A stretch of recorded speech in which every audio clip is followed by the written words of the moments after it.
Limit x tends to 0 sine x by root x, এটার value বার করতে বলেছে।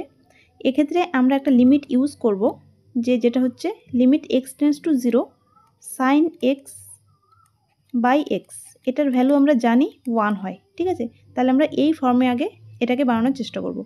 তাহলে এটা হচ্ছে given limit x tends to 0 sine x by root x.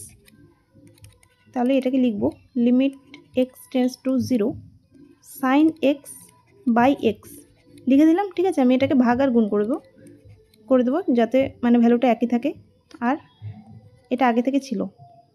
এবার লিমিটটাকে আমি সেপারেট করব। ঠিক আছে, লিমিট সেপারেট করা যায়। তাহলে একটাতে হবে limit x tends to 0 sine x by x, এটা একটা নিয়ে নিলাম, into limit x tends to 0 x by root x, তাহলে এটা কাটাকুটি করলে হয়ে যাবে রুট এক্স। এটার ভ্যালু হচ্ছে 1। ঠিক আছে, এই লিমিটের ভ্যালু 1 ইন্টু 0 বসাবো, তাহলে 0 বসালে এটা 0 হয়ে যাবে, 1 ইন্টু 0 ইকুয়ালস টু 0 হবে অ্যান্সার। Option A.